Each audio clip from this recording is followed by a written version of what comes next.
जी और आयोजक मंडल के जितने भी सदस्य हैं मैं सभी का आभार प्रकट करता हूं और साथ ही मैं आभार उन लोगों का भी प्रकट करता हूं जो इस संगोष्ठी में जुड़े हुए हैं। विषय चूंकि भारतीय ज्ञान परंपरा का है, इसलिए मैं समझता हूं कल से आपका ये कार्यक्रम शुरू हुआ था तो भारतीय ज्ञान परंपरा के बारे में विद्वानों ने बहुत सारी बातें बताई होंगी। मैं तो अल्पज्ञानी हूं, एक शिक्षक हूं, आप ही के समान हूं, इसलिए मैं कहूंगा कि मेरे ज्ञान की कसौटी इतनी उच्च नहीं है, लेकिन फिर भी मैं प्रयास करूंगा कि भारतीय ज्ञान परंपरा और शिक्षक शिक्षा पर हम सब लोग मिलकर आपस में कोई बात करें। मुझे जो विषय दिया गया है वो भारतीय ज्ञान परंपरा और शिक्षक शिक्षा का दिया गया है। जब हम शिक्षक शिक्षा की बात करते हैं तो हम पाते हैं कि ये प्रत्यय वर्तमान समय में ही ज़्यादा उभर कर सामने आया है। अगर प्राचीन काल में हम देखें तो शिक्षक शिक्षा नहीं कहीं सुनने को मिलता है, लेकिन हाँ एक बात अवश्य है, जहाँ शिक्षा है वहाँ शिक्षक भी होगा और जहाँ शिक्षक होगा तो वहाँ उसकी शिक्षा भी होगी। इसलिए शिक्षा और शिक्षक ये दोनों एक दूसरे से जुड़े हुए हैं और इन्हीं का परिणाम है कि शिक्षक शिक्षा के माध्यम से सब लोग आगे बढ़ते हैं। भारतीय ज्ञान परंपरा, शिक्षा, शिक्षक, इनसे हम अपनी बात प्रारंभ करना शुरू करेंगे। मैं बहुत सूक्ष्म शब्दों में कहना चाहूँगा, आप लोगों को स्मरण कराता हूँ कि भारतीय ज्ञान परंपरा क्या है। देखिए, भारतीय ज्ञान परंपरा जो है वो भारत की प्राचीन परंपराओं और उसके ज्ञान को दर्शाती है। ये हमारे वैदिक और उपनिषद काल से लेकर बौद्ध और जैन काल तक रही है और इस काल में विभिन्न विश्वविद्यालयों की स्थापना हुई और शिक्षा व्यवस्था इतनी उन्नत थी कि हम विश्वगुरु कहलाते थे। लेकिन विगत 200-300 साल से जो कुछ हुआ उसमें पाश्चात्य संस्कृति आगे आने लगी और हमारी उन पुरातन संस्कृतियों का लोप हो गया, उन विधियों का लोप हो गया, जिससे हम लोग वंचित रह गए और हम पाश्चात्य की तरफ बढ़ने लगे। अब बात जब हम करते हैं भारतीय ज्ञान परंपरा की, तो हमारी शिक्षा तो सर्वाधिक उन्नत रही है। प्राचीन काल से ही सर्वोच्च शिक्षा के रूप में, सर्वोच्च शिक्षा के केंद्र के रूप में भारत का नाम रहा है। तो शिक्षा है क्या? शिक्षा ज्ञान, सदाचार, उचित आचरण, तकनीकी शिक्षा, तकनीकी दक्षता, विद्या, इनको हासिल करने की एक प्रक्रिया है जो शिक्षा व्यक्ति, समाज और दोनों के विकास के लिए बहुत ही जरूरी है। देखिए, जो शिक्षा का उद्देश्य है वो विषय में निपुणता और ज्ञान प्राप्त करने में मदद करता है। शिक्षा व्यक्तियों को ज्ञान, कौशल और योग्यता प्राप्त करने में मदद कर सकती है जो उन्हें, जो उसका विषय है उसमें निपुणता प्रदान करने में सक्षम बनाती है। लेकिन जब हम विष्णु पुराण पढ़ते हैं तो उसमें एक श्लोक आया है, तत्कर्म यन्न मध्याय सा विद्या विमुक्तये आया साया परम कर्म विद्यान्या शिल्प नैपुणम। वो कहते हैं कि विद्या वो है जो जीवन का अंधकार या दुख को दूर कर दे। क्या है अंधकार और दुख? जो अपने आप से दूर ले जाए, जैसे कि राग हो गया, द्वेष हो गया, मद, मोह, अंधकार, ये जो भी हैं ये सब दुख के कारण हैं, जिससे जीव मात्र दुखी रहता है। चाहे कोई राजा हो या रंक हो या बालक हो, बड़ा हो, वृद्ध हो, पुरुष हो, कोई भी हो, कोई भी धर्म का हो, किसी भी देश का हो, काल का हो, ये दुख किसी को नहीं छोड़ता। इस दुख की मुक्ति की कायम करने के लिए हम उस मुक्ति को करने के लिए ही हम विद्या का अध्ययन करते हैं। तो मुक्ति पाने की विद्या जो सच्चे सही करुणा निधान, जो जिसको हम गुरु कहते हैं, उससे प्रत्यक्ष रूप में मिले, जिसमें पारंगत होकर दुख मुक्ति पालें, भाव मुक्ति पालें, वो विद्या, वही विद्या है, वही सारा ज्ञान है। शास्त्रों का पठन या गायन, इसे तो हम कह सकते हैं कि ये एक तरह से विषयों की, जब हम बात करेंगे विषयों का ज्ञान करने की, अन्य बातों की, तो कहेंगे तो समय काटने की बात है। लेकिन अगर जब हम विद्या की बात करते हैं, शिक्षा की बात करते हैं, तो असली शिक्षा वही है जो हमें दुखों से उतार दे, जो अनुभव पर उतरे और जो प्रयास करे, वो योग विद्या ही विद्या है। इसलिए ही कहा गया है कि सा विद्या विमुक्त है। अब बात हम करते हैं शिक्षक की। शिक्षक क्या है या शिक्षा क्या है? शिक्षक शिक्षा क्या है? शिक्षक शिक्षा, वैसे तो हम जब टीचर एजुकेशन की बात करते हैं, शिक्षक शिक्षा की बात करते हैं, जब हम अध्यापक शिक्षा की बात करते हैं, तो बहुत सारे प्रचलन में शब्द आते हैं। एक शब्द प्रचलन में बहुत समय तक चला, अब भी चल रहा है, शिक्षक प्रशिक्षण। जब हम शिक्षक प्रशिक्षण की बात करते हैं तो हमारे तो ग्रंथों में कहा गया है कि शिक्षक जन्मजात होते हैं, उन्हें बनाया नहीं जाता। लेकिन जब डार्विन की थ्योरी आई, कहा गया कि भाई हम तो हमारे जो पूर्वज थे वो बंदर थे, तो पशुओं की श्रेणी में हम लोग आ गए, तो प्रशिक्षण की बात होने लगी। वैसे जब पुरातन विद्वान जितने भी हैं, जो अधिक विद्वान हैं, वो सभी ये कहते आए हैं कि मनुष्यों को प्रशिक्षित नहीं किया जा सकता, उनके ज्ञान में वृद्धि की जा सकती है। प्रशिक्षित तो पशुओं को किया जाता है, लेकिन यह भी विद्वानों की एक थ्योरी है, उसकी तरफ भी हम बढ़ते हैं। तो इसे टीचर एजुकेशन को टीचर ट्रेनिंग भी कहा गया है। इसलिए हम कह सकते हैं कि भावी शिक्षकों को, जो शिक्षक बनने वाले हैं, उनके ज्ञान, कौशल और व्यवहार को उच्च तकनीकियों से लैस करना, ऐसी विधियों का शिक्षण करना जिनसे ज्ञान में वृद्धि हो सके, जो कक्षा में, स्कूल में, विश्वविद्यालय में, समुदाय में अपने काम को प्रभावी ढंग से करने की जिन जिन विधियों की जरूरत होती है, शिक्षक शिक्षा में उन्हीं सबका समावेश है। जो शिक्षकों की आधुनिक शिक्षण तकनीकों और रणनीतियों के बारे में जानकारी दे, वही शिक्षक शिक्षा है। तो ये जो कार्यक्रम है, जो नीतियां हैं, जो प्रक्रिया हैं, जो प्रावधान हैं, जो होने वाले शिक्षकों को या शिक्षकों को, उनके दृष्टिकोण को, उनकी कार्य प्रणाली को, उनके कौशल को जो अत्यधिक उन्नत करते हैं, जो उन्हें डिजाइन करते हैं, जिनको उन्हें कक्षा में, स्कूल में और अपने समुदाय में प्रभावी ढंग से जिस अपनी बात को कहने के लिए जिनकी जरूरत पड़ती है, जो ये विधियां हैं, ये सब शिक्षक शिक्षा के अंतर्गत आती हैं। वैसे जब हम पाश्चात्य विद्वानों की भी अगर बात करें, जैसा कि हम सब आप लोग पढ़ते आए हैं शिक्षक शिक्षा के विद्यार्थी होने के नाते, तो गुड का जो शिक्षा कोश है उसमें कहा गया है कि अध्यापक शिक्षा में वो सभी अनुभवी और औपचारिक और अनौपचारिक क्रियाएं सम्मिलित हो जाती हैं जो किसी भी व्यक्ति को शिक्षण व्यवसाय का दायित्व संभालने की योग्यता प्रदान करती हैं। तो कहने की बात यह है कि भाई शिक्षक शिक्षा वो है जो हमें बच्चों में ज्ञान प्रदान करने के लिए जिन नीतियों को, जिन क्रियाविधियों को, जिन विधियों की जरूरत पड़ती है, जिसका हम अध्ययन करते हैं, वो शिक्षक शिक्षा के अंतर्गत आता है। अगर हम बात करें अपने देश की, तो जब 1850 में जो पहला अंग्रेजी स्कूल खुला, उस समय से पहले भी हमारे देश में 7,32,000 गुरुकुल हुआ करते थे। ये जो गुरुकुल थे, इनमें शिक्षा व्यवस्था थी। तो ऐसा तो हो नहीं सकता कि शिक्षक जो हो उनकी शिक्षा ना हुई हो। तो शिक्षकों की शिक्षा थी। शिक्षक शिक्षा तब भी थी, लेकिन उसका नाम शिक्षक शिक्षा नहीं था, वो शिक्षा में ही समाहित थी। तो शिक्षा एक व्यापक शब्द है जिसमें शिक्षक शिक्षा आती है, और शिक्षक शिक्षा के बिना शिक्षा का प्रत्यय अधूरा है, ऐसा मेरा मानना है। उस समय जो इसमें जो हमारे देश में गांव थे, जबकि मैं बात कर रहा हूं, तो लगभग 7,50,000 थे। तो मेरा मानना है कि लगभग हर गांव में एक ना एक शिक्षा का केंद्र था, और वहां पर जो ये गुरुकुल थे, वहां पर जो शिक्षा दी जाती थी, उन्हें जो शिक्षक देते थे वो अपनी शिक्षक शिक्षा में पारंगत होते थे।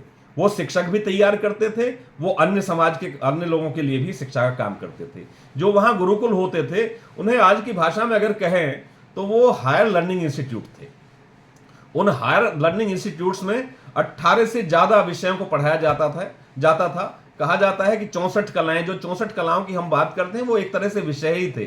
तो वो तो सभी पढ़ाए जाते थे, लेकिन 18 तो मुख्य रूप से पढ़ाए जाते थे। और ये जो गुरुकुल थे, इनका संचालन समाज मिलकर करता था। उसके बाद धीरे धीरे जब परिस्थितियां बदली और जब से हम लोग पढ़ाई लिखाई की बात करने लगे, पाश्चात्य संस्कृति वाले लोग कहने लगे भाई भारत तो सपेरों का देश था, गडरियों का देश था, इस तरह की जब बात आई तो कहा गया कि भाई ये शिक्षा तो बाहर से आई। तो 1858 में इंडियन एजुकेशन एक्ट बना, और जिसकी ड्राफ्टिंग लॉर्ड मैकाले ने की थी। इसलिए उन्होंने सबसे पहले जो हमारे शिक्षा के ये केंद्र थे गुरुकुल, उन्हीं को गैर कानूनी घोषित किया। जब गुरुकुल गैर कानूनी घोषित हो गए तो उनको जो समाज से सहायता मिलती थी वो अपने आप ही गैर कानूनी हो जानी थी, और इस वजह से वो गुरुकुल खत्म होते गए। पहले गुरुकुल खत्म किए गए, फिर संस्कृत को गैर कानूनी घोषित किया गया। इस तरह धीरे धीरे धीरे धीरे हमारी व्यवस्था खत्म हो गई, और जो हमारा ज्ञान था वो भी धीरे धीरे लोप होता चला गया, और हम पाश्चात्य संस्कृति की ओर चले गए। लेकिन फिर भी अगर हम भारत में अध्यापक शिक्षा व्यवस्था की बात करते हैं, तो अगर हम देखें तो 2500 शताब्दी ईसा पूर्व से अध्यापक शिक्षा व्यवस्था को शुरू हुई। जब हम सैद्धांतिक रूप से देखते हैं तो अध्यापक शिक्षा को 5 भागों में बांटा गया है। पहली तो प्राचीन और मध्यकालीन शिक्षा के बारे में बात की गई है, जो 2500 ईसा पूर्व से 500 ईसा पूर्व तक बताया गया। फिर बाद में हम बुद्धकालीन शिक्षा की बात करते हैं, जो 500 ईसा पूर्व और 1200 ईसा पूर्व की बात हो गई। उसके बाद फिर मुस्लिम काल आया, जिसमें 1200 ईसा से 1700 ईस्वी तक की बात कहेगी। उसके बाद फिर ब्रिटिश कालीन शिक्षा आई, जो 1700 से 1947 तक चली। और स्वतंत्र भारत में जब शिक्षक शिक्षा प्रारंभ हुई तो 1947 से हुई। तो जो हमारी भारतीय ज्ञान परंपरा है वो प्राचीन कालीन है और मध्यकालीन है, बुद्धकालीन है। अन्य की बात तो हम करते हैं लेकिन इतना नहीं करते। लेकिन शिक्षा का स्तर, शिक्षक शिक्षा का स्तर जो उस काल में था वो बिल्कुल हायर था, उन्नत था, बहुत अच्छा था। इस काल में जो शिक्षा की व्यवस्था थी उसके संबंध में ज्यादा साक्ष्य तो उपलब्ध नहीं हो पाते हैं, लेकिन भारतीय सभ्यता के प्रारंभिक काल में जो शिक्षा थी वो वेदों से संबंधित थी। जो अध्यापक शिक्षा थी वो भी वेदों से ही संबंधित थी। समाज के जो 4 वर्ण थे उसमें केवल कहा जाता है केवल ब्राह्मण वर्ग ही समाज को शिक्षित करने का कार्य करता था, ऐसा विद्वान लोग बताते हैं। लेकिन जो मेरी व्यक्तिगत धारणा है, मैं इसको ये मान के चलता हूं कि उस समय जो ब्राह्मण कहा जाता था उन लोगों को ब्राह्मण कहा जाता था जो विद्वान होते थे। आज उनको जातियों में बांटकर हम जिनको ब्राह्मण की संज्ञा देते हैं, उस वक्त ब्राह्मण वो सभी लोग थे जो पठन पाठन के कार्य में लगे रहते थे। अगर केवल ब्राह्मण ही पठन पाठन का कार्य करते तो रामायण को महर्षि वाल्मीकि ना लिख पाते, ऐसा मेरा व्यक्तिगत मत है। हो सकता है इस पे मत भिन्नता हो। तो कहा जाता है कि ब्राह्मणों को ये अधिकार था कि वो ज्ञान कर दें, ज्ञान प्रदान करें, ये उनका मुख्य कर्तव्य भी होता था। ज्ञान का विस्तार करना शिक्षा छात्र और शिक्षक के मध्य की ये एक द्विमुखी प्रक्रिया कही जाती थी। वैदिक काल में जो ये शिक्षा थी वो हर जाति में अपने व्यवसाय के प्रति समर्पित शिक्षाओं के अनुसार थी। ब्राह्मण जो था वो शिक्षिका देकर अपने जीविका का उपार्जन करता था, जीविकोपार्जन करता था। और जो उस समय शिक्षण करने वाली, प्रशिक्षण करने वाली कोई औपचारिक संस्था नहीं थी, गुरुकुल ही थे, उनको चाहे आप औपचारिक माने अनौपचारिक माने। और छात्र अपने गुरु से, अपने माता पिता से, अभिभावक से, उनके द्वारा ही शिक्षा ग्रहण करते थे, उनसे ही प्रशिक्षित होते थे, उनसे ही शिक्षा लेते थे। ये एक आनुवांशिक प्रक्रिया की तरह थी। तो शिक्षण कला को शिक्षक अपने परिवार के माध्यम से सीखता था। शिक्षण व्यवसाय एक पीढ़ी से दूसरी पीढ़ी की तरफ जाती थी। तो वैदिक कालीन शिक्षण की जो विधियां तथा प्रविधियां थीं वो बहुत सरल थीं, वो इस तरह क्लिष्ट नहीं थीं। और जो छात्र को उच्च शिक्षा प्राप्त करने के लिए केवल शिक्षक पर निर्भर रहना पड़ता था। जो शिक्षक और शिक्षार्थी का संबंध था वो बहुत घनिष्ठ हुआ करता था। इस काल में अगर देखें तो शिक्षण प्रशिक्षण की कोई औपचारिक, जब हम शिक्षक शिक्षा की बात करते हैं तो शिक्षक शिक्षा की कोई औपचारिक व्यवस्था नहीं थी। जिस तरह से आज एमएड और आपका बीएड या डीएलएड इस तरह की डिग्रियां हैं, इस तरह की कोई डिग्रियां नहीं होती थी। तो जो भारत में शिक्षा का जो विकास है ये बहुत प्राचीन है। शिक्षक शिक्षा जो आई ये बहुत प्राचीन काल से शिक्षक शिक्षा चली आई है। यहाँ जो वैदिक काल से शिक्षक प्रशिक्षण का विकास था वो कक्षा नाटकीय पद्धति के रूप में हुआ था। कक्षा नाटकीय पद्धति के द्वारा जो कुछ शिष्य होते थे वो अध्यापक, जिसको हम आज अध्यापक कहते हैं तब आचार्य कहलाता था, उसके होने का प्रशिक्षण सहज रूप से प्राप्त कर लेते थे। वर्तमान समय में जो ये प्यूपिल टीचर सिस्टम है ना, जिसे हम छात्राध्यापक पद्धति कहते हैं, ये एक तरह से प्राचीन भारत में अध्यापक शिक्षा की इस तरह की कोई औपचारिक व्यवस्था नहीं थी, ये तो आज ही बनी है। लेकिन जो गुरुजन होते थे, जो आचार्य होते थे, वो परिस्थितियों के अनुसार अपने वरिष्ठ और मेधावी, जो उनके वरिष्ठ और मेधावी छात्र होते थे, उनको शिक्षण का अवसर देते थे। तो किसी को शिक्षण का अवसर ऐसे तो दिया नहीं जा सकता। शिक्षण का अवसर भी तभी दिया जाता था जब उनको वो शिक्षण की कलाएं सिखा देते, उनकी विधियां सिखा देते थे, उनके जो क्या व्यवहार उनको करना है वो सारी चीजें बता देते थे। तो इसलिए इस आकस्मिक अवसर के उपरांत जो शिष्य था वो शिक्षण कार्य में निपुणता प्राप्त करते रहते थे। जो ये एक तरह से जैसे क्लास मॉनिटर होते हैं उस तरह की व्यवस्था उस दौरान थी और उनको एक शिक्षक के रूप में प्रशिक्षित किया जाता था। ये जो क्लास मॉनिटर कहें या कक्षा के नायक कहें, इनको उस वक्त पित्ती आचार्य कहा जाता था।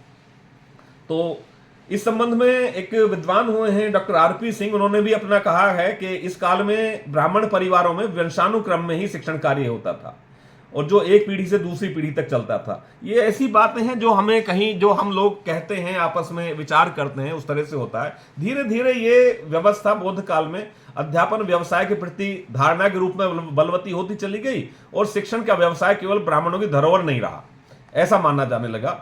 और जैसा कहते थे केवल ब्राह्मण नहीं, तो कोई भी प्रतिभाशाली व्यक्ति प्रशिक्षण प्राप्त करने के उपरांत वो शिक्षक बन सकता था इस काल में। तो बौद्ध काल से अध्यापक प्रशिक्षण की, या कहें हम अध्यापक शिक्षा की जो औपचारिक व्यवस्था थी, उसकी शुरुआत हम मान सकते हैं। जो बौद्ध ब्राह्मण या सामनेर भिक्षु जो थे वो शिक्षा को प्राप्त करने के लिए शिक्षण के योग्य बन जाते थे। इस काल में भी जो क्लास मॉनिटोरियल सिस्टम था वो लागू था। इस पद्धति में जो शिक्षा के सिद्धांत थे उनको स्थान नहीं दिया गया था, बल्कि जो प्रैक्टिकल ट्रेनिंग है, जो क्रियात्मक प्रशिक्षण है, उस पर विशेष ध्यान दिया जाता था। जो भविष्य में शिक्षण कार्य में जब वो प्रशिक्षित होकर निकलेंगे तो वो असफल होते ही नहीं थे, एक बहुत अच्छे शिक्षक के रूप में वो निकल के आते थे। सैद्धांतिक ज्ञान पर इतना बल नहीं दिया जाता था उस दौरान जितना कि व्यावहारिक ज्ञान पर ध्यान दिया जाता था। तो जो प्राचीन काल में है उसकी ये अप्रत्यक्ष शुरुआत बौद्ध काल से शिक्षक शिक्षा की हुई।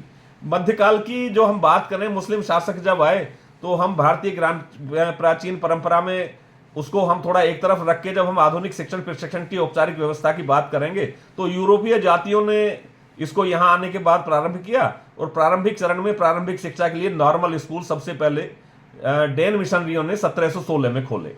उस समय शिक्षकों केवल विषय के शिक्षण में ही प्रशिक्षित किया जाता था, लेकिन शिक्षा सिद्धांतों के संदर्भ में यह जानकारी दी जाती थी। धीरे धीरे ये शिक्षक प्रशिक्षण के अंतर्गत विषयों के शिक्षण के साथ साथ ज्ञान, शिक्षा के मूल्य, आधार और अन्य बहुत सारे विषय इसमें जुड़ते चले गए और इस ज्ञान से शिक्षकों को परिचय कराया जाता रहा, जिससे एक योग्य और आदर्श शिक्षक हर विषय का अलग अलग तैयार हो सके। तो इस प्रकार ये शिक्षक शिक्षा का धीरे धीरे हुआ। लेकिन जब हम बात अपनी भारतीय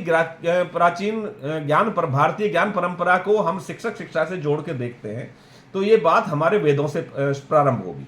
जो वेद हैं हमारे दुनिया के वो सबसे प्राचीन लिखित ग्रंथ हैं।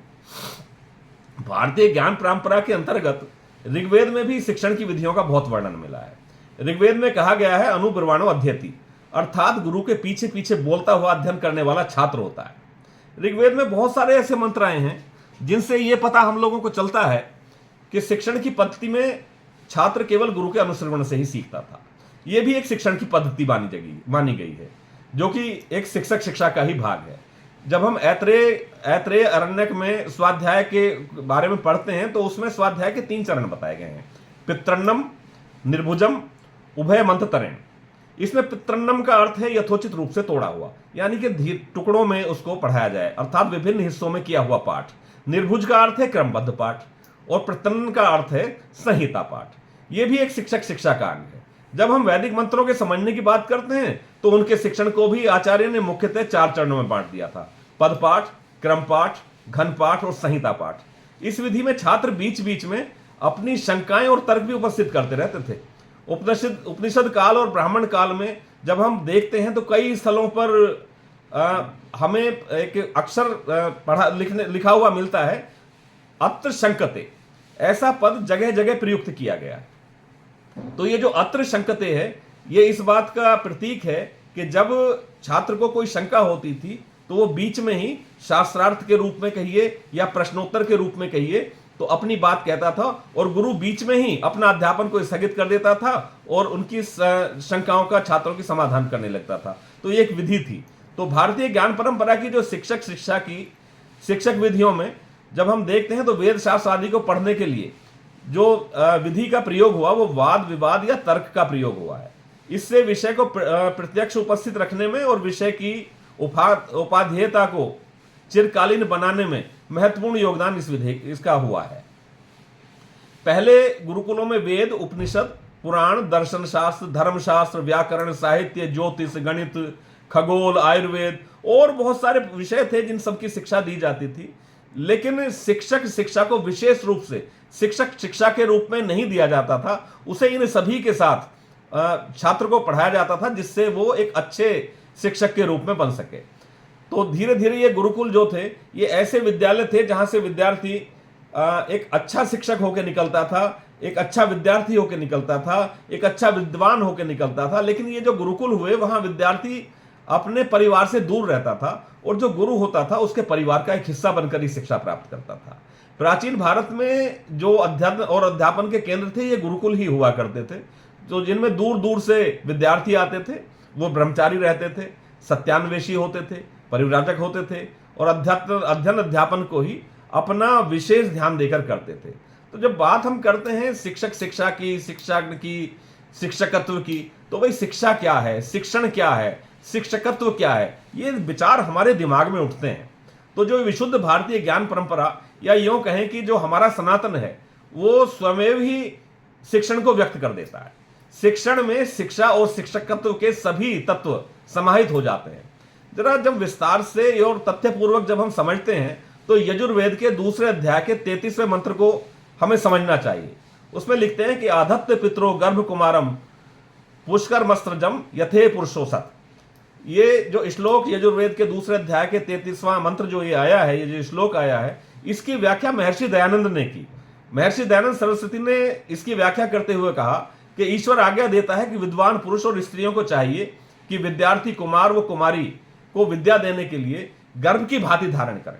जैसे गर्भ के मध्य में देह बढ़ती है, वैसे ही शिक्षक या गुरु या आचार्य या अध्यापक उन लोगों को चाहिए कि अच्छी से अच्छी शिक्षा से उस ब्रह्मचारी कुमार या कुमारी को श्रेष्ठ विद्या में वृद्धि करें और उनका पालन करें, और विद्या के योग से धर्मात्मा और पुरुषार्थ युक्त होकर सदा सुखी हो।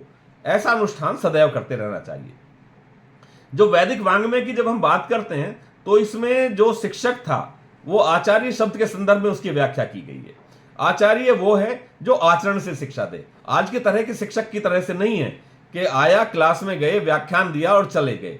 शिक्षक को, एक आचार्य को एक ऐसा होना चाहिए कि सभी शिष्य उसके, सभी उसके छात्र उसका अनुसरण करें, उसके आचरण के अनुरूप सीखें। इसलिए वो सदाचारी होना चाहिए, उसको दुराचार से दूर होना चाहिए। तो महर्षि दयानंद सरस्वती जी ने भी शिक्षा शब्द को जब परिभाषित किया तो उन्होंने कहा कि शिक्षा वो है जो मनुष्य की आत्मा को धर्मात्मा बनाए, व्यक्ति जितेंद्रिय हो। जो हमारी वैदिक धरोहर है वो यजुर्वेद के 6ठे अध्याय के 14वें मंत्र में भी क्रमानुसार पाठ्यक्रम में के रूप में उसको रचा गया। जैसे उसमें कहा गया कि वाचम ते शुद्धामी, प्राणम ते शुद्धामी, चक्षुम ते शुद्धामी, श्रोत्रम ते शुद्धामी, नाभि ते शुद्धामी, मेध्रम ते शुद्धामी, पायुम ते शुद्धामी, चरित्राम ते शुद्धामी। तो इस मंत्र में आचार्य ने अपने शिष्य से कहा है कि मैं नाना प्रकार की शिक्षाओं से तेरी वाणी को शुद्ध करता हूं, तेरे नेत्र को शुद्ध करता हूं, तेरी समस्त इंद्रियों को शुद्ध करता हूं, और इस प्रकार से मैं तेरे चरित्र को शुद्ध करता हूं। वस्तुतः शिष्य का जितेंद्रिय हो जाना ही, शिक्षा को आत्मसात कर लेना ही शिक्षा की भारतीय ज्ञान परंपरा है। तो जो हम बात करते हैं कि जो शिक्षा है वो सर्वांगीण विकास है, तो ये बात यहां पे आती है।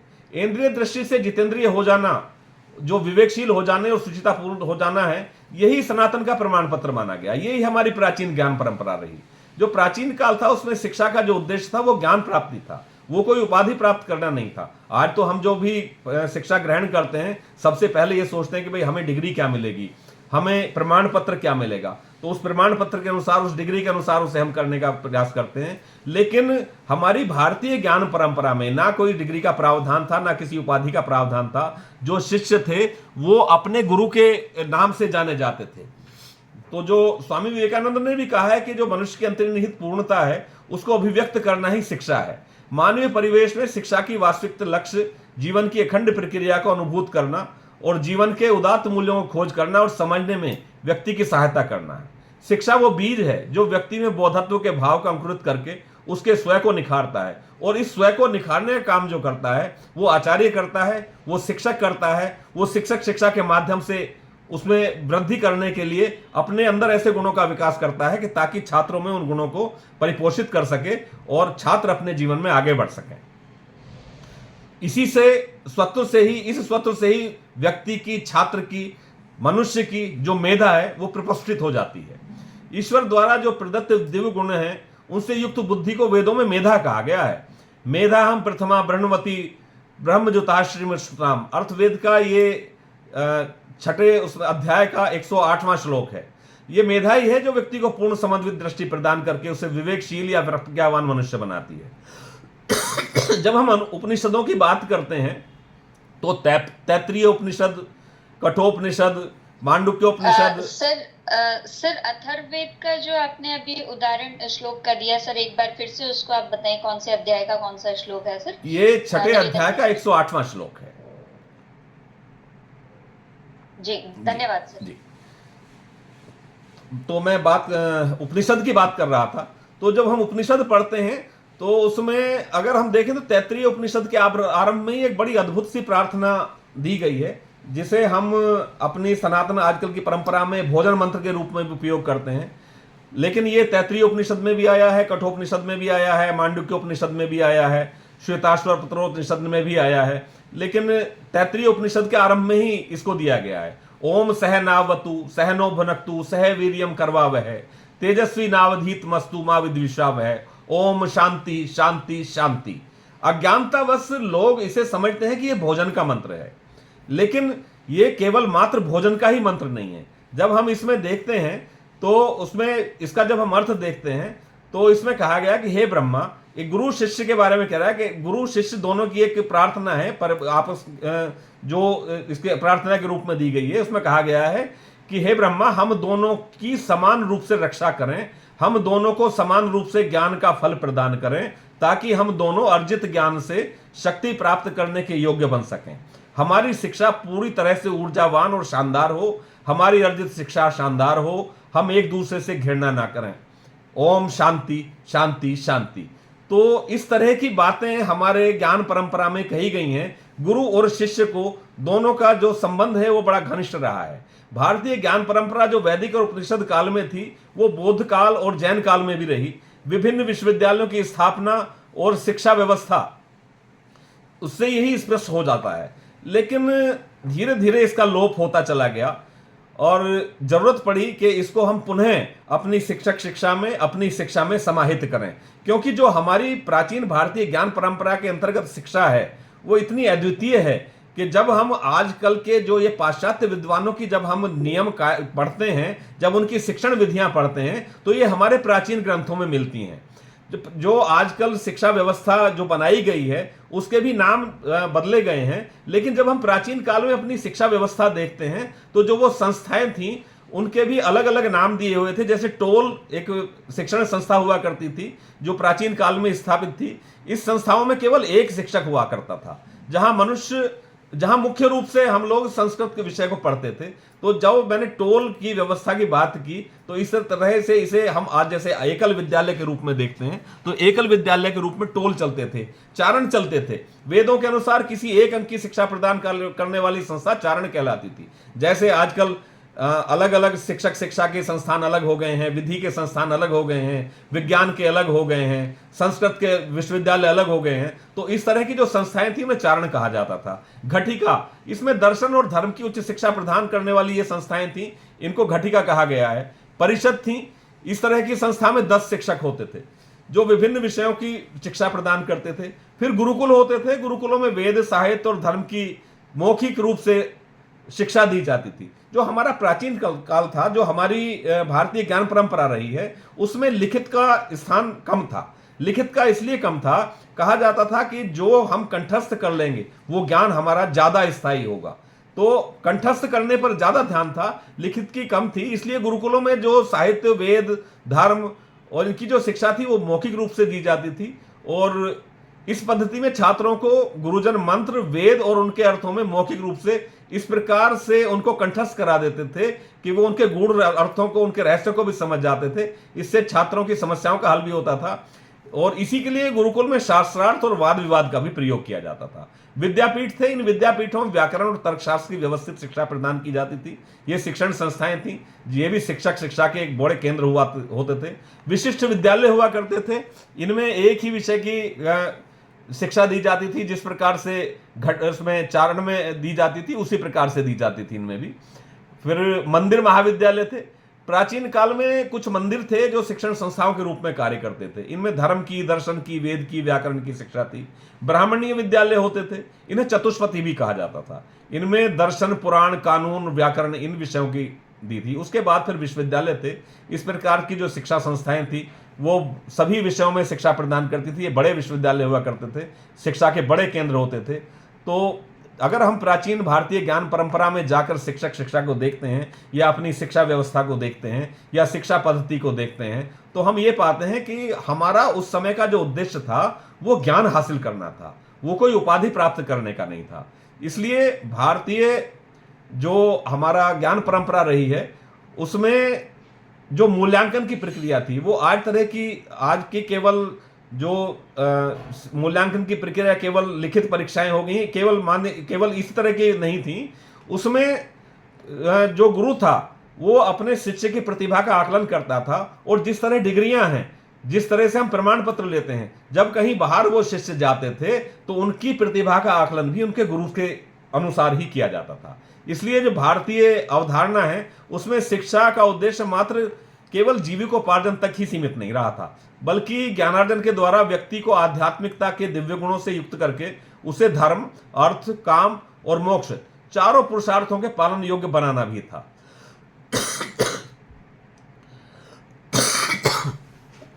उस वक्त जो शिक्षाएं दी जाती थी वो दो प्रकार की शिक्षाएं थी।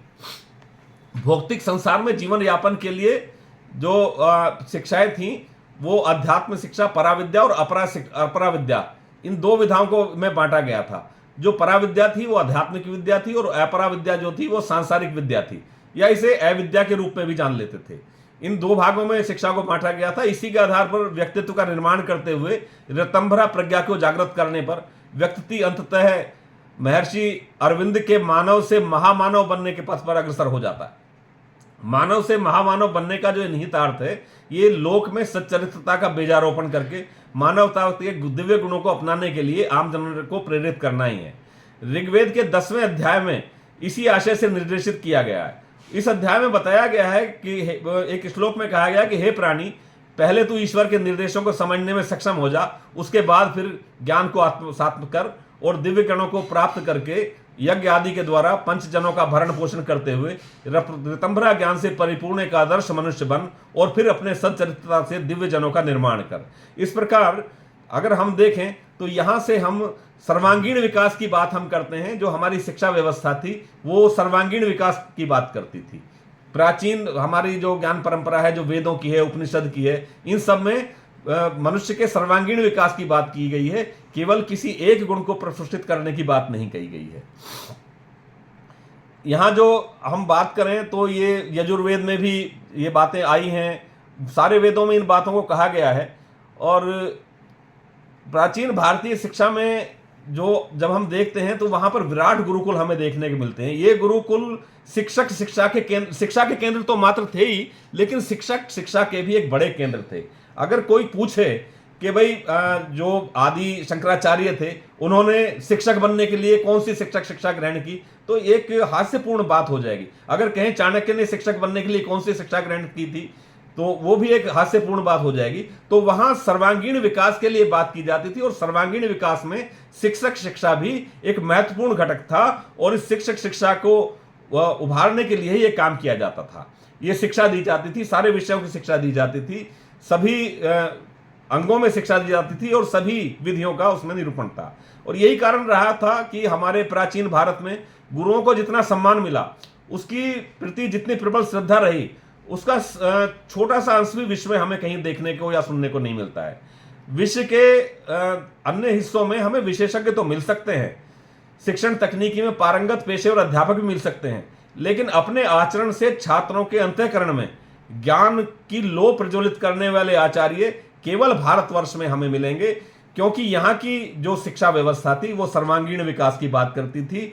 बाहर की शिक्षा व्यवस्था में विभिन्न विषयों के विभिन्न हिस्सों के रूप में उसको प्रफुल्लित किया गया। तो इसलिए अपने आचरण मात्र से छात्रों के जो ज्ञान में परिवर्तन करते थे, तो वो शिक्षक हमारी प्राचीन भारतीय परंपरा के शिक्षक होते थे। एक निरुक्त में कहा गया है, निरुक्त 1.2.2 में कहा गया है कि आचिनोति च शास्त्रार्थन शिष्यान ग्राह्यते सुधि स्वयाम चरते देव च आचार्य इति। तो किंचित रूप से गुरु के इसी दिव्य स्वभाव के प्रति कृतज्ञता ज्ञापित करते हुए भारतीय मानस ने जो हमारे 3 देव माने जाते हैं उनमें उन्हें उच्च स्थान गुरुओं को भी दिया गया। तो भारतीय मान्यताओं में अध्यापन कार्य जो है वो किसी व्यवस्था या प्रणाली द्वारा तय किए गए दायित्व को कुशलतापूर्वक निभाने या पाठ्य पुस्तकों में वर्णित संदर्भों या उससे संबंधित सूचनाओं को रटा देने की योग्यता मात्र तक सीमित नहीं रह जाता, बल्कि अध्यापन आत्मत्याग द्वारा प्रज्ञावान पीढ़ी जो है हमारी, उसके सृजन में निरंतर प्रयत्नशील बने रहने की एक सतत प्रक्रिया है। अब शिक्षक शिक्षा की जब हम बात करते हैं तो इस शिक्षक शिक्षा में जरूरी ये हो जाता है कि भारतीय ज्ञान परंपरा के अंतर्गत ऐसी कौन सी शिक्षण विधियां थी जिनको हम लोग पढ़ते थे या जिनके द्वारा अच्छे शिक्षक तैयार किए जाते थे। तो चूंकि शिक्षक शिक्षा में शिक्षण विधियों का विशेष महत्व है, तो उस पर चर्चा करना भी जरूरी हो जाता है। गुरु और या आचार्य अगर हम कहें तो इसके लिए आवश्यक है कि जो अहर्ताएं हैं उसके लिए जो उसमें गुण होने चाहिए, उसको देखते हुए, उन अहर्ताओं को ध्यान में रखते हुए जो ऋग्वेद का वो 10वां मंडल है उसके 71वें सूक्त में ऋषि बृहस्पति अंगिरस आचार्यों के कर्तव्यों का निर्धारण कर रहे हैं। वो कह रहे हैं कि उसे एक ऐसी विधा अपनानी चाहिए, गुरु को या शिक्षक को या आचार्य को, जिससे वो सभी छात्र अपनी क्षमताओं के हिसाब से विषय को सहजता से ग्रहण कर सकें। आचार्यों के लिए यह आवश्यक है कि उन्हें सैद्धांतिक ज्ञान के साथ साथ क्रियात्मक ज्ञान का भी शिक्षा देनी चाहिए, अन्यथा उनका ज्ञान ऐसे हो जाएगा जैसे बिना दूध देने वाली गाय। तो यहां जब हम देखते हैं, इस बात को समझने का प्रयास करते हैं, तो समझ में आता है कि हमारा जो शिक्षण व्यवस्था थी वो केवल सैद्धांतिक तक ही सीमित नहीं थी, उसमें क्रिया पक्ष का एक विशेष महत्व था। इसलिए अध्यापन में विचारात्मक, वर्णनात्मक, संवादात्मक, कथात्मक, क्रियात्मक, प्रयोगात्मक और रचनात्मक, इन सभी शैलियों को समाविष्ट किया गया था। इसके अतिरिक्त जो वेद थे उनमें आचार्य से संयमी, वाणी का स्वामी, गुण धर्म को जानने वाला, चरित्र निर्माण, ज्ञान निधि विषयों पर अच्छी पकड़ रखने वाला, मननशील विचारक, भाषा विज्ञानी और प्रसन्न चित्त आदि सभी गुणों से संपन्न होने की भी अपेक्षा की जाती थी। इसके साथ साथ ही छात्रों से भी अपेक्षा होती थी कि जो आचार्य उनको ज्ञान दे रहे हैं, जो शिक्षक उनको ज्ञान दे रहे हैं, जो उनको अध्ययन, प्रदत्त ज्ञान का अध्ययन वो कर रहे हैं, अधीति जिसे कहेंगे, तो उसका व्यावहारिक प्रयोग के माध्यम से भी वो होना चाहिए। इसलिए उस वक्त अध्ययन, अनुशीलन और व्यावहारिक प्रयोग, यानी कि कहेंगे हम अदिति, बोध और आचरण, इसके माध्यम से ग्रहण करते हुए शिक्षा दी जाती थी और इसको उचित रूप से संप्रेषित करने का प्रयत्न किया जाता था। और उसी से ज्ञान का अनुभव से, उस ज्ञान के अनुभव से, उस ज्ञान अर्जित ज्ञान के लाभ से ही जन समुदाय भी लाभ उठाता था, छात्र छात्राएं भी लाभ उठाते थे और सामाजिक रूप से भी लाभ उठाते थे। जो भारतीय शिक्षा का इतिहास रहा है उसके अनुशीलन से हमें बहुत सारी शिक्षा पद्धतियों का परिचय मिलता है। औपनिषदिक शिक्षा पद्धति का स्वरूप जब हम देखने का प्रयास करते हैं तो एक श्लोक हमें मिलता है बृहदारण्य इस उपनिषद में मिलता है। उसमें कहते हैं, श्रवणम तु गुरो पूर्व मननम तदंतरम निधिध्यासन मित्यत्व पूर्ण बोधस्य कारणम। तो उसमें कहा गया है कि ज्ञानार्जन का श्रवण, मनन और निधिध्यासन, इन 3 प्रक्रियाओं की व्याख्या से ही हमारा जो है ज्ञान आगे बढ़ता है। श्रवण के द्वारा शिष्य गुरु के वचन, जो उसके शब्द हैं, उनके अर्थ के अनुसार उनको ध्यानपूर्वक सुनता था। मनन के द्वारा उनके वाचन का बौद्धिक परिग्रहण करता था और निधिध्यासन के द्वारा उसकी साधनात्मक अनुभूति करता था। इस प्रकार जो ज्ञानार्जन की प्रक्रिया थी उसमें शिक्षक की अपेक्षा जो शिष्य होता था, जो विद्यार्थी होता था, उसकी क्रियाकलाप ज्यादा प्रधान रहते थे। तो अपने स्वाध्याय से ही वो गुरु के उपदेशों को आत्मसात करता था। केवल गुरु उसको मार्गदर्शन देते थे। जो गुरु थे, जो शिक्षक थे, जो आचार्य थे, उसके गाइड का काम करते थे। उत्तर वैदिक साहित्य में जो इस प्रणाली में है उसके अनेक दृष्टांत मिलते हैं। अगर हम देखें तो छांदोग्य उपनिषद में मन अन्नमय है, प्राण जलमय है और वाक तेजोमयी है। इस तथ्य को समझने के लिए श्वेतकातु के पिता अरुणि ने उन्हें 15 दिन तक केवल जल पी कर रहने का निर्देश दिया है, ताकि इस अवधि में वे इस तथ्य का अनुभव प्राप्त कर सकें कि इसी प्रकार आत्मा और शरीर का संबंध बताने के लिए अरुणि श्वेत केतु को वाट वृक्ष का एक फल देकर तोड़कर लाने को कहते हैं। श्वेत केतु इस फल के बीजों का निरीक्षण करता है। पिता इसके द्वारा आत्मा और सत्य की व्यापकता बताते हैं। अगर उपनिषद साहित्य में शिक्षण की एक विशिष्ट शैली को देखें तो वो हमें वहां देखने को मिलती है। वो है कैथिकल प्रणाली, जिसे हम कहेंगे प्रश्नोत्तर प्रणाली। इसकी उद्भावना सबसे पहले उपनिषद साहित्य में हुई है। जो ये प्रश्नोत्तर प्रणाली है, इस प्रणाली के द्वारा जो गूढ़ से गूढ़ आध्यात्मिक तत्व थे उनका स्पष्टीकरण बहुत सरल ढंग से किया गया। इस प्रणाली में मौखिक शिक्षा जो थी उसके द्वारा जो उसके उपादान थे, जैसे दृष्टांत, कथा, कहानी, जीवन व्रत, उनका प्रयोग होता था। अगर यूनान के एक जो विद्वान सुकरात हुए हैं उनको हम पढ़ते आए हैं, उनकी जो शिक्षण शैली है उसको हम देखें तो उनकी शिक्षण शैली भी यही रही है। जो हमारी गीता है, श्रीमद् भगवद गीता है, उसका जो 4था अध्याय है उसके 34वें श्लोक में भी प्रश्नों के द्वारा ज्ञान प्राप्ति का वर्णन किया गया है। तद्विद्धि प्राणिपातेन परिप्रक्षेण सेवया उपदेक्ष्यन्ति ते ज्ञानम ज्ञानिस्तदर्शिनः। भगवान श्री कृष्ण अर्जुन से कहते हैं कि हाँ, भली प्रकार दंडवत प्रणाम और सेवा और निष्कपट भाव से किए हुए प्रश्न द्वारा उस ज्ञान को प्राप्त कर वे मर्म को जानने वाले ज्ञानी जन तुझे उस ज्ञान का उपदेश करेंगे। एक पुस्तक है स्मृति चंद्रिका, ये श्री देवन भट्टोपाध्याय द्वारा लिखित है स्मृति चंद्रिका। इसमें ज्ञानार्जन के जो अंग वर्णित किए गए हैं वो 7 अंग हैं। वो हैं शुश्रूषा, श्रवणम, ग्रहणम, धारणम, ऊहापोह, अर्थ विज्ञानम, तत्व ज्ञानम। जो श्रवण, ग्रहण और मनन के अतिरिक्त शंका, समाधान, तर्क, वितर्क, प्रयोग आदि ये जो ज्ञानार्जन के अंग माने गए हैं, साधना और निधिध्यासन के द्वारा भी तत्व ज्ञान की उपलब्धि के अनुसार तत्व ज्ञान की उपलब्धि के भी 5 चरण माने गए हैं। इसमें अध्यापन जो है वो शब्द श्रवण है, शब्द जो है श्रुत शब्द का अर्थ ग्रहण है, ऊह जो है वो तर्क का सामान्यकरण है, सुहत प्राप्ति मित्र और शिक्षक का अनुमोदन है, और दान जो है वो प्रयोग तथा व्यवहार का है। जो एक आधुनिक शिक्षा शास्त्रियों की अभी अगर हम बात करें भारतीय ज्ञान परंपरा के परिप्रेक्ष्य में उनको देखें तो जॉन ड्यूई हुए हैं, जो हुए तो बहुत बाद में है, 1859-1952 के आसपास का उनका काल रहा है। लेकिन जब हम जोड़कर देखते हैं अपनी प्राचीन भारतीय ज्ञान परंपरा से हम उसको संबद्ध करने का प्रयास करते हैं, तो ये जो अमेरिका के शिक्षा शास्त्री हुए, जो दार्शनिक थे, मनोवैज्ञानिक थे, जिन्हें हम जॉन ड्यूई के नाम से पढ़ते आए हैं, बहुत पढ़ा है उनके से हमने, तो उन्होंने जो उनके द्वारा जो प्रतिपादित ज्ञानार्जन के 3 अंग हैं, कौन कौन से हैं, वो भी इन्हीं 5 चरणों से बने हैं। जैसे a problem and its location जो है वो अध्ययन शब्द है, और जो ऊह सुसरत प्राप्ति और दान है वो suggested solution and the selection of the solution action है, यानी कि एप्लीकेशन है। तो जो ज्ञानार्जन की ये प्रक्रिया है, इनका निचोड़ मनु ने भी उपस्थित किया।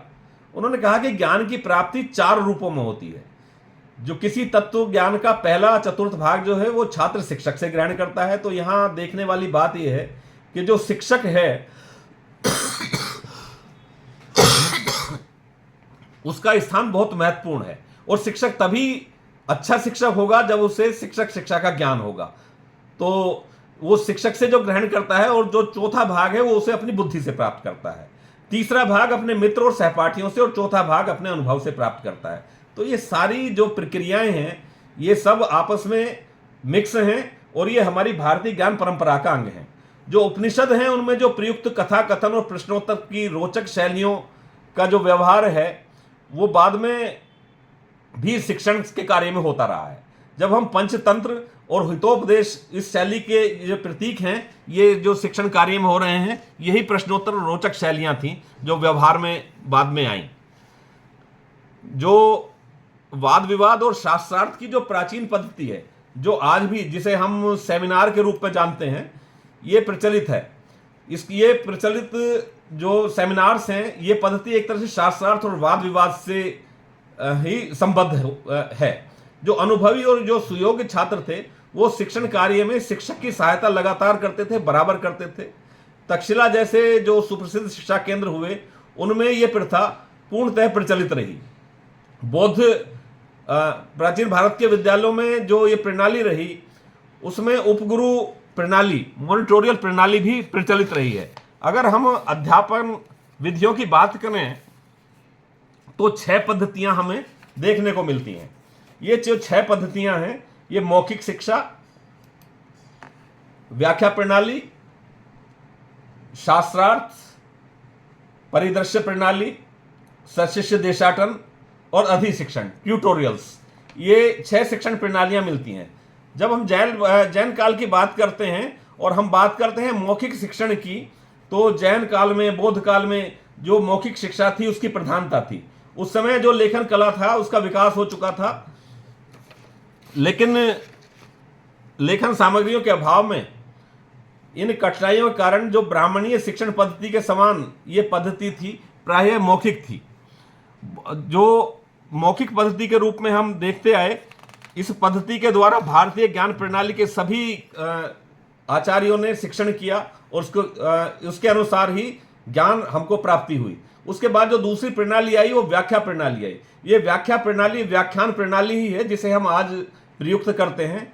इस व्याख्या प्रणाली के द्वारा ये जो व्याख्या प्रणाली है, आज भी हम अपने जो कक्ष हैं उनमें हम इसका प्रयोग करते हैं। जो अवासूत्र की ये निजुस्ती में जो अध्यापन के 8 सोपान दिए गए हैं उसमें इनका उल्लेख मिलता है। ये जो उल्लेख मिलता है इसमें सुश्रूषा यानी कि शुश्रूषा, और पुनिपुच्छता यानी परिप्रच्छ अध्ययन काल में जिज्ञासावश प्रश्न करना, श्रवण करना, ग्रहण करना, गवेषणात्मक प्रश्न करना, तर्क वितर्क करना, धारणा और अनुसंधान आते हैं। जो अगर हम भगवत गीता की बात करें तो इसमें भी 8 सोपानों में से प्रथम जो 2 है उनकी चर्चा मिलती है। जैसे मैंने अभी थोड़ी देर पहले आपको बताया था कि तद्विधि प्राणिपातेन प्रत्ययन सेवया च। तो इन अध्ययन अध्यापन सोपानों पर दृष्टिपात करने पर हम पूर्णतया स्पष्ट रूप से इस बात को स्पष्ट कर लेते हैं कि जो हमारी शिक्षण प्रणाली थी वो प्राचीन, जो आज भी शिक्षण प्रणाली है वो प्राचीन भारतीय ज्ञान परंपरा पर आधारित है। जो डिबेट्स की हम आजकल बात करते हैं, जिस डिबेट्स के बारे में हम कहते हैं कि भाई हम डिबेट में जा रहे हैं, हमें डिबेट करना है, ये शास्त्रार्थ प्रणाली थी। ये जो शास्त्रार्थ की प्रणाली है इसका बहुत महत्वपूर्ण स्थान रहा है। ये इसमें जिस तरह से हम अब भी शास्त्रार्थ जब हम डिबेट्स करते हैं तो 2 ग्रुप बनाते हैं, उसी तरह डिबेट्स में शास्त्रार्थ में भी 2 ग्रुप हुआ करते थे। प्रबंध चित्तमणि के अनुसार इसमें 2 आचार्य और या जो 2 या उनके अनुयायी जिन्हें गच्छ कहते थे वो एकत्रित होते थे और विशिष्ट विषयों पर शास्त्रार्थ कराया करते थे।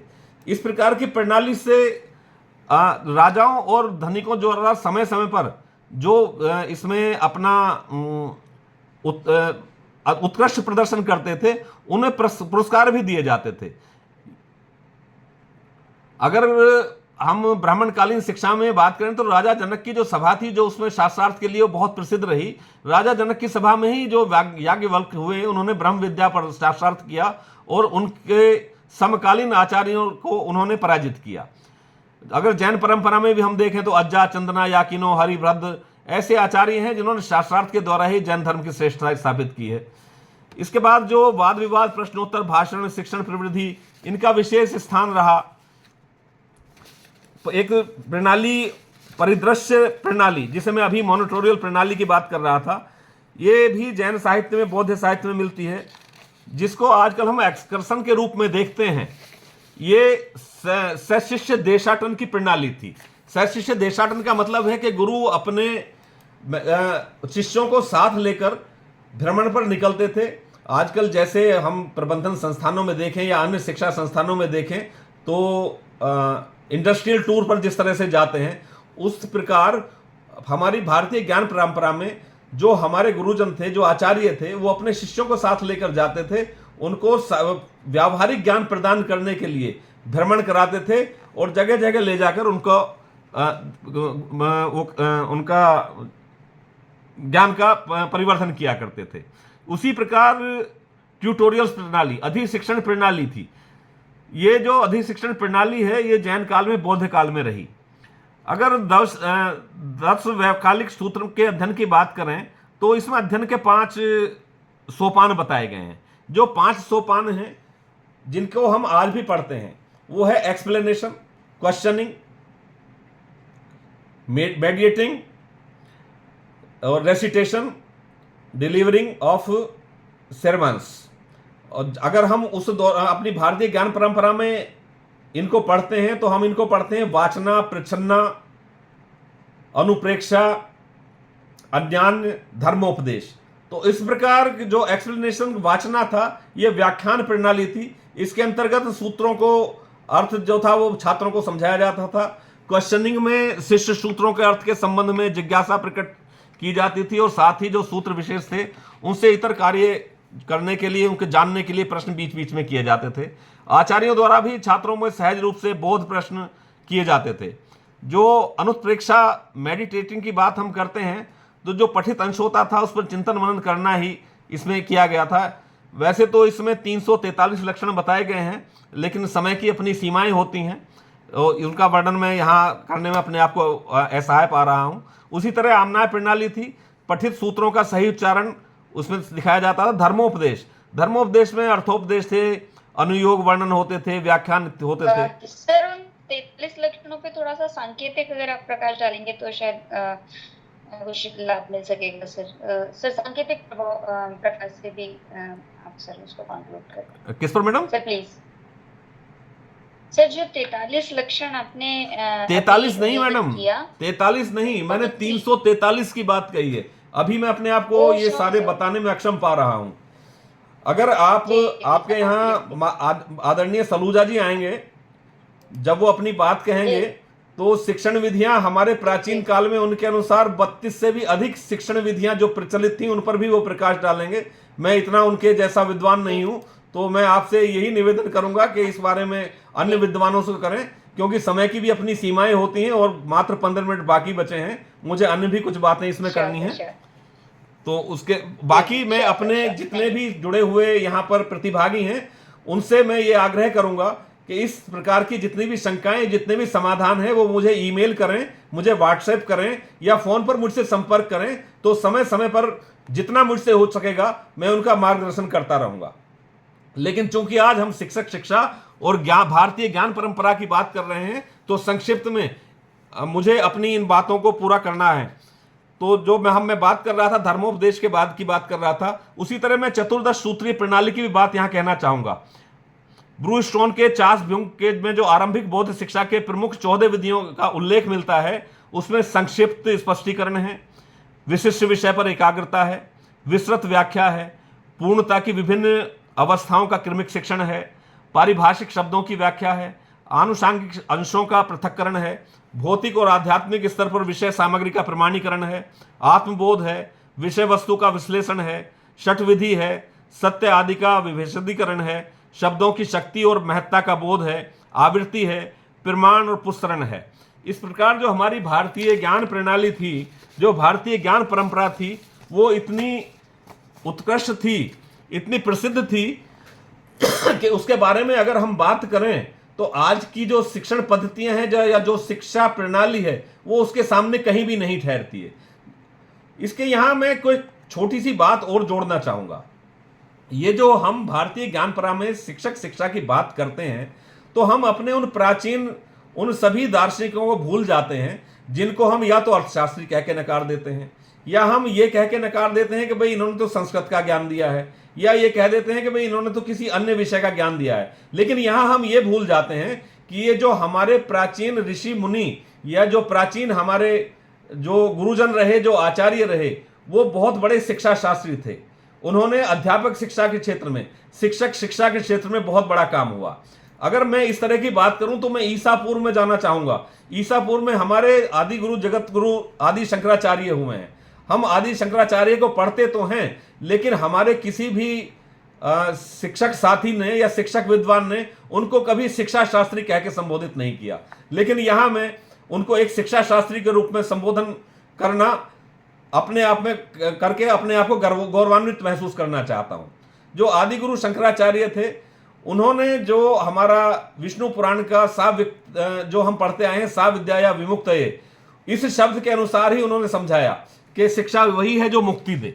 उनका जो अद्वैतवाद है वो मानव जीवन और वर्तमान शिक्षा प्रणाली का एक आदर्श है। वो हमारे ऐसे एक शिक्षक शिक्षा के ऐसे शिक्षा शास्त्री थे, या ऐसे शिक्षक शिक्षा आचार्य थे, जिन्होंने हमारी जो ज्ञान प्रणाली थी, जो शिक्षा प्रणाली थी, उसको अद्वैतवाद से समझाया और वर्तमान शिक्षा प्रणाली में उनको आदर्श रूप में देखा गया। उनके अनुसार जो शिक्षा है वो आत्मानुभूति है। जो शिक्षा है वो ऐसी होनी चाहिए जो बालक की आत्मा को अनुभूति कराए। शिक्षा का जो कार्य है वो बालक को मुक्ति देने का है। उन्होंने ये सारी बातें की। जो आदि गुरु आदि शंकराचार्य थे, जगत गुरु आदि शंकराचार्य, उनके द्वारा जो प्रतिपादित अद्वैत वेदांत है, उसके अनुसार अच्छा शिक्षक वही होता है जो छात्र को ब्रह्म के तत्वों के गूढ़ रहस्य को समझाए। इसके लिए शिक्षक की स्वयं की अज्ञान से मुक्ति होना आवश्यक है। जो शंकराचार्य थे, उन्होंने शिक्षा का उद्देश्य जो था उसे थोड़ा इतर करके बताया। उसे उन्होंने बताया कि ब्रह्म का साक्षात्कार करना जो है वही शिक्षा का उद्देश्य है। उन्होंने कहा कि एकमेव अद्वितीयम नेह नानास्ति किंचन, अर्थात एक विश्व में एक ही सत्ता है, अनेक की सत्ता नहीं है। ब्रह्म तत्व है, वास्तविक तत्व है, जीव और ब्रह्म में अंतर नहीं है। जीव सर्वज्ञ है, सर्वव्यापी है, सर्वशक्तिमान है। जी, इस श्लोक को दोबारा बोलना है। कल्पना जी कुछ कह रही है क्या? नहीं सर, नहीं सर, प्लीज कंटिन्यू। अच्छा अच्छा, वो बीच में थोड़ा डिस्टर्ब हो जाता है अगर किसी का माइक खुल जाता है तो। मैं कहाँ था? कल्पना जी जरा पहले तो मुझे समय बताएं कितना बचा है मेरा। सर अभी आपके पास 15 मिनट है। अच्छा 15 मिनट है मेरे पास, चलिए अभी काफी समय है मेरे पास। तो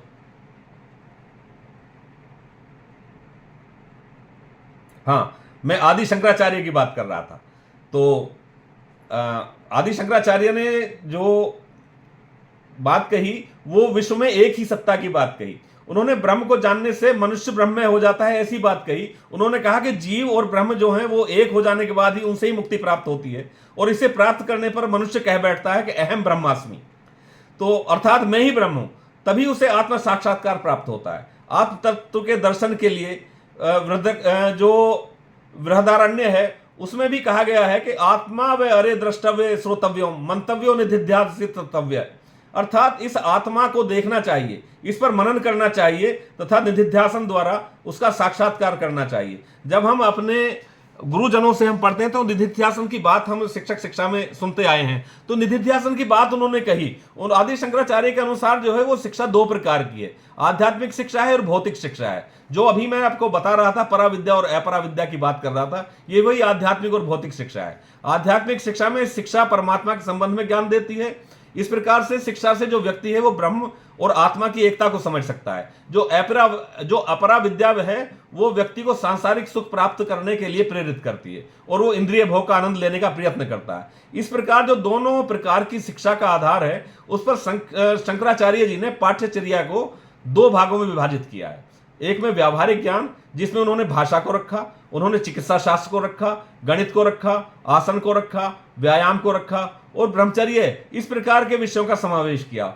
और जो दूसरा है पाठ्यक्रम वो है उनके परमार्थिक विषय हैं उसमें, जिसमें उन्होंने साहित्य को रखा है, धर्म, दर्शन, यम, नियम, आसन, प्राणायाम, प्रत्याहार, धारण, ध्यान और समाधि जैसे विषयों और क्रियाओं का समावेश किया है। अगर शंकराचार्य की दृष्टि से जो वर्ण भेद भी हैं वो कर्म जनित हैं। जो ब्राह्मण, क्षत्रिय, वैश्य और शूद्र से अलग अलग कर्मों में विश्वास रखते थे, उन्होंने अपने कार्यों का कुशलतापूर्वक संपादन करने के लिए अलग अलग पाठ्यचर्या पर का विधान करने के पक्ष में बात की है।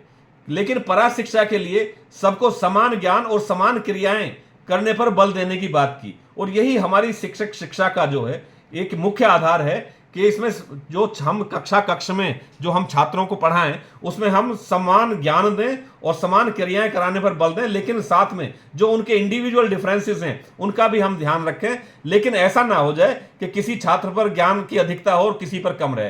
तो आदि शंकराचार्य ने जो ज्ञान को प्राप्त करने का बाह्य और आंतरिक वो थे, वो दो उपकरण बताए उन्होंने बताया कि बाह्य में ज्ञानेंद्रियां हैं और कर्मेंद्रियां हैं, और आंतरिक उपकरणों में मन है, बुद्धि है और अहंकार और चित्त का वर्णन उन्होंने किया। इंद्रिय किसी वस्तु के प्रति तभी क्रियाशील होती हैं जब मन और वस्तु के बीच में संयोजन होता है। बुद्धि इसमें काट छांट तो कर लेती है और उसमें अहम जोड़ देती है।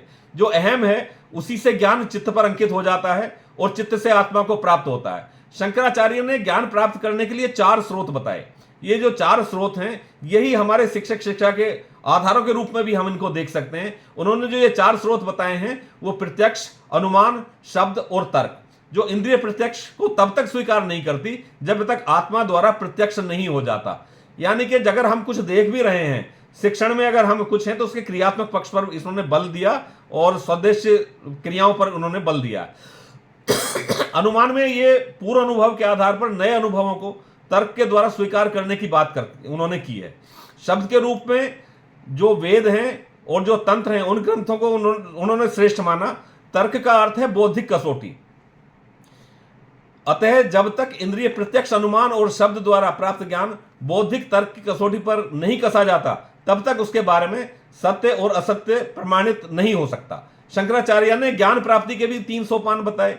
श्रवण, मनन, निधिध्यासन, जिनकी हम आज बात करते हैं, जिनकी पाश्चात्य विद्वान भी बात करते हैं, ये बात हमारे शंकराचार्य जी ने भी कर दी। लेकिन किसी ने उनको शिक्षा शास्त्री नहीं कहा, उनको अद्वैत वेदांत का प्रवर्तक बताकर वहां तक समाप्त कर दी जाती है बात। लेकिन मैं कहता हूं कि बहुत बड़े शिक्षा शास्त्री हुए वो, शिक्षक शिक्षा के क्षेत्र में उनका बहुत बड़ा योगदान है।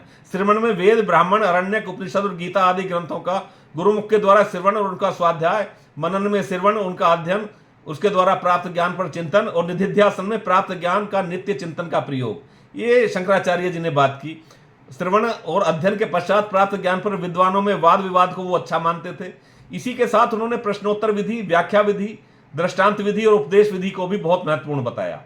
आदि शंकराचार्य शिक्षकों को पुस्तकीय ज्ञान प्राप्त करने का या मात्र परीक्षा पास करने का साधन नहीं मानते थे। यहाँ वही बात आ जाती है कि केवल डिग्री लेना ही सब कुछ नहीं है, ज्ञान बहुत बड़ी चीज है। इसलिए उनके अनुसार शिक्षा का जो वास्तविक उद्देश्य था वो आंतरिक शक्तियों को विकसित, प्रशिक्षित और अनुशासित करने के साथ साथ उसे कृत्रिम जीवन जीने की अपेक्षा प्रकृति के निकट संपर्क स्थापित करना सिखाया जाना है और आध्यात्मिक प्रकृति का विकास और करके उसमें लोक कल्याण की भावना का विकास करना है। तो ऐसा उनका दर्शन था और उन्होंने शिक्षक शिक्षा के क्षेत्र में यह कार्य किया। उसी प्रकार जब हम देखते हैं तो हम जब बात करते हैं महर्षि पाणिनि की, तो पाणिनि को व्याकरणाचार्य के रूप में ही उद्घट करके उनको बता दिया जाता है कि भाई ये केवल व्याकरणाचार्य थे। लेकिन मेरा मानना है कि वो केवल व्याकरणाचार्य ही नहीं थे, वो शिक्षक शिक्षा के भी बहुत बड़े विद्वान थे। वैसे तो शिक्षक शिक्षा या शिक्षा शास्त्री का जो शब्द है वो सामान्यतया उन विद्वानों के लिए प्रयुक्त होता है जिनका सीधा संबंध शिक्षा से दिया जाता है। लेकिन चूंकि जब सीधा संबंध शिक्षा से शिक्षा शास्त्री का है और शिक्षक शिक्षा, शिक्षा शास्त्री और शिक्षा और शिक्षकत्व ये शब्द एक दूसरे से परस्पर घनिष्ठ हैं, मिले हुए हैं, इसलिए इन्हें अलग नहीं किया जा सकता। पाणिनि दर्शन को जब हम पढ़ते हैं तो उसमें कहा है कि सब विद्याओं से पवित्र है, मुक्ति का द्वार स्वरूप और मोक्ष मार्गों में राजमार्ग है।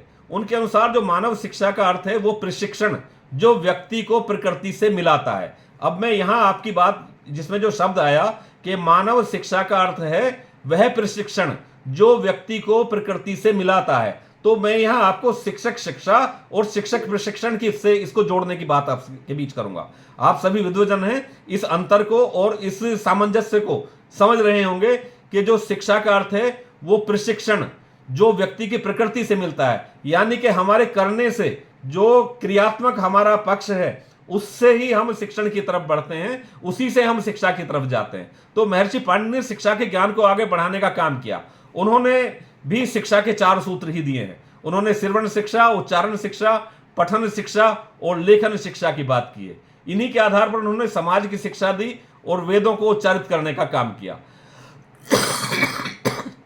जो प्राचीन भारतीय शिक्षा का उदय है, जैसा मैं पहले भी मैंने आपको बताया कि उसका उदय वेदों से हुआ, और यह भी शाश्वत सत्य है कि संपूर्ण विश्व में जो वेद हैं वो सबसे प्राचीन है और वेदों का अर्थ ही ज्ञान प्राप्त करना है।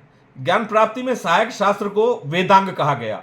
ये इन वेदांगों की संख्या 6 है। इनमें जो सबसे पहला वेदांग है वो शिक्षा है, और शिक्षा का जो वेदांग है वो शिक्षक के बिना या शिक्षक शिक्षा के बिना या शिक्षक के प्रशिक्षण के बिना एक तरह से अधूरा रह जाता है। तो इसमें जो प्रथम वेदांग शिक्षा है वो उसको विशेष हमारे समाज में उसका विशेष स्थान है। जो हम तैत्तिरीय उपनिषद पढ़ते हैं उसमें तो शिक्षावल्ली का पूरा द्वितीय अनुवाक में शिक्षावल्ली के बारे में ही कहा गया है। उसमें कहा गया है ओम शिक्षाम व्याख्यास्यामि वर्ण स्वर है मात्रा बलम साम संतान इत्युक्त शिक्षाध्याय। अर्थात शिक्षा में जो वर्ण है, जो स्वर है, मात्रा है, बल है, साम है, संधि है, छंद है, इसकी व्याख्या या अध्ययन किया जाता है। इसके बिना किसी भी साहित्य की रचना असंभव है। अब साहित्य की रचना तो असंभव है ही, लेकिन साहित्य को हम यहाँ ज्ञान से जोड़ के देखेंगे, और जो ज्ञान है वही शिक्षा है, जो शिक्षा है वही विद्या है। तो इनके बिना ये सब अधूरा है। तो आचार्य सायण ने भी जो ऋग्वेद भाष्य भूमिका है उसमें एक स्थान पर लिखा है, शिक्षा को स्पष्ट किया उन्होंने कहा कि वर्ण स्वर आदि उच्चारण प्रकारो यत्रोपदेश्य सा शिक्षा। अर्थात जो स्वर वर्ण आदि के उच्चारण के प्रकार को उपदेश देती है वही विद्या शिक्षा है। तो विद्या और शिक्षा दोनों एक ही शब्द हैं, इसको हम अलग भी नहीं कर सकते। शिक्षा का जो प्रथम सोपान है वो वर्ण शिक्षा है। जब तक वर्ण शिक्षा नहीं होगी तब तक ना तो हम वाक कला में आगे बढ़ पाएंगे और ना ही हम शिक्षण कला में आगे बढ़ पाएंगे। वाक शक्ति और शिक्षण शक्ति ये दोनों स्वर और वर्ण के से ही हो सकती हैं। जो ऋग प्राक्ति साक्ष्य है उसमें भी वर्ण शिक्षा के नाम से ही शिक्षा को पुकारा गया है। निदत्य कृतसी च वर्ण शिक्षाम संस्कृत के जो विशिष्ट विद्वान हुए शिवराज आचार्य कौंडिन्यन, उन्होंने भी अपना ग्रंथ लिखा कौंडिन्य शिक्षा। उसमें भी उन्होंने कहा वर्णना चे स्वर्णाम चे मात्राय बलम साम्यो पाद्यांतो संहिता विचारो यत्य लभ्यते तत्संबद्धाश्चर्य अपि विषया यत्र वर्णिता भवंती साहि प्रथमा विद्या शिक्षेति भविता।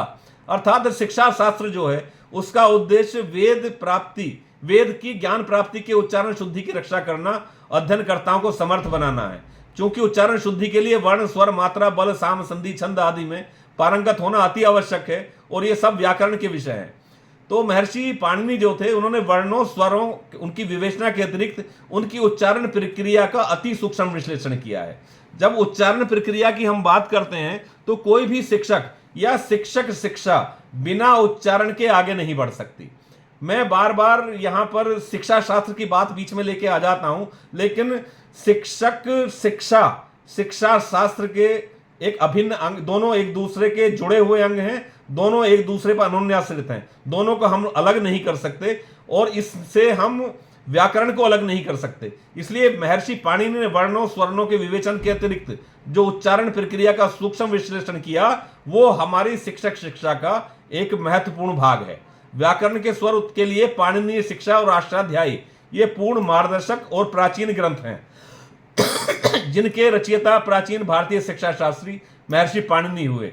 ये कोई सामान्य शिक्षा शास्त्री नहीं थे। इन्होंने जो संपूर्ण विश्व के लिए अब तक जो सबसे तीक्ष्ण बुद्धि वाले ये संस्कृत के आचार्य रहे और जो संस्कृत है आज की जो हमारी कंप्यूटरीकृत शिक्षा है, कंप्यूटर भाषा के लिए संस्कृत को बहुत ही उत्तम माना गया है। अगर ये शिक्षा शास्त्री हम लोगों के बीच ना होते तो हम ना होते। पाणिनि के बारे में ये भी कहा जाता है कि शब्द लोके प्रकाश थे, अर्थात उनका नाम सर्वत्र प्रकाशित हो। मैं उनको एक बहुत अच्छा शिक्षा शास्त्री मानता हूं और शिक्षा के क्षेत्र में उन्होंने बहुत काम किया। पाणिनि शिक्षा में जो अच्छे पढ़ने वाले हैं उनके गुणों का भी उल्लेख हमको मिलता है। जो अच्छा पढ़ने वाला पाठक है उसे माधुरी मक्ष व्यक्ति पदच्छेदु स्वस्वरे लभे लय समर्थ श्रेणी पाठ गुणा तथा गीति शीघ्र श्रेय कंपी तथा लिखित पाठ के अनर्थ श्लोक श्रेष्ठ पाठ का धाम है। अर्थात वो जिसमें 6 खूबियां हों, मधुरवाणी में पढ़ना जानता हो, अक्षरों को अलग अलग करके पढ़ना जानता हो, पदों को अलग अलग करके पढ़ना ठीक स्वर में जानता हो और आराम से पढ़ सकता हो, लय पर काबू रख सकता हो, वही अच्छा पढ़ने वाला होता है। इसके विपरीत जो गाकर पढ़े, तेज पढ़े, सिर हिला हिला कर पढ़े, लिखा हुआ ही पढ़ पाए, बिना मतलब बिना समझे पढ़ता चला जाए, धीमा होने के कारण समझ में न आए, वो अधम पाठक है। इस प्रकार आचार्य की बात भी की, जो इन्होंने रटना, सीखना, अध्यापन, इनको केवल एकमात्र तरीका नहीं बताया, उन्होंने स्मृति को महत्वपूर्ण भूमिका के रूप में रखा।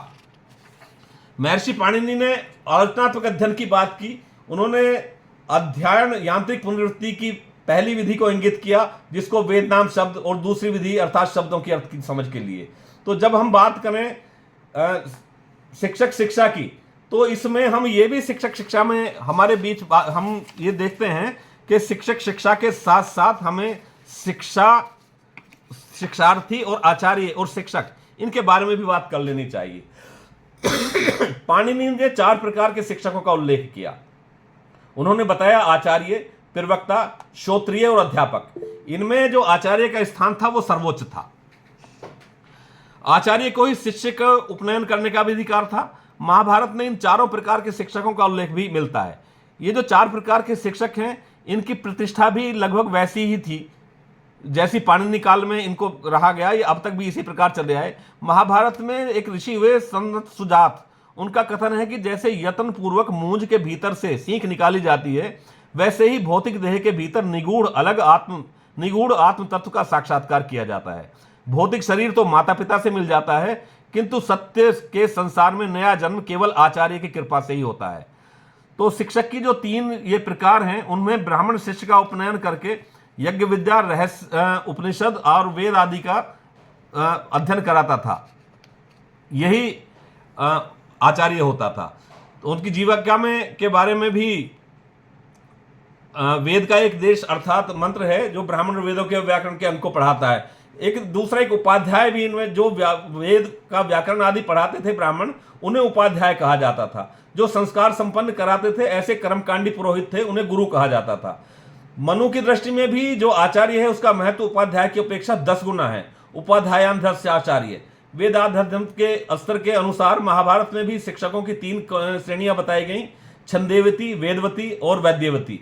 जो बहुपाठी, जो अर्थात पदक्रम, जटा, धन आदि की रीति से वेदों को कंठस्थ करते थे, उन्हें छंदोविद कहा जाता था। दूसरी कोटि में वे विद्वान माने जाते थे जो षडंग वेद का अर्थ सहित अध्यापन करते थे। ये मध्यम कोटि के विद्वान थे और उनको कहा जाता था।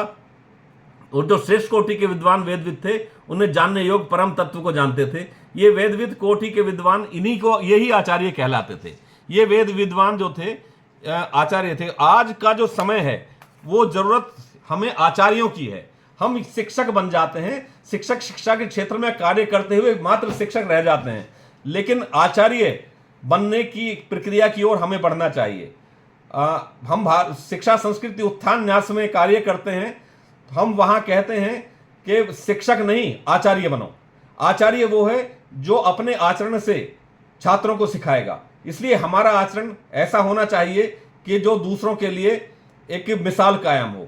हमें विद्वान बनना चाहिए। हमारा लक्ष्य होना चाहिए कि हम स्वयं विद्वान बने और हमारे संपर्क में जो व्यक्ति आए हम उसे विद्वान बनाएं। इसलिए हम विद्वान हो, आने वाला व्यक्ति विद्वान हो, और जो संपर्क में आए उससे हम विद्वान बनाएं। जिसके संपर्क में हम जाएं उससे हम विद्वान बने। यही शिक्षक शिक्षा की भारतीय ज्ञान परंपरा है। और इस भारतीय ज्ञान परंपरा में शिक्षक शिक्षा को जिस तरीके से दर्शाया गया, जिस तरह से समझाया गया, अगर हम पूर्ण रूप से देखते हैं तो हमारी वेदों से लेकर आज तक की जो शिक्षा पद्धति रही, उसमें जो हमारा सनातन ज्ञान है, जो प्राचीन परंपरा रही है, न चिर पुरातन नित नवीन जो परंपरा हमारी है, वो शिक्षक शिक्षा के क्षेत्र में एक विशेष स्थान रखती है। मैं समझता हूं मैंने अल्प ज्ञान के अनुसार आप लोगों के बीच जो बातें कही हैं उसको आपने श्रवण किया होगा। बहुत बहुत धन्यवाद, आप लोगों ने मुझे बुलाया। बहुत बहुत धन्यवाद।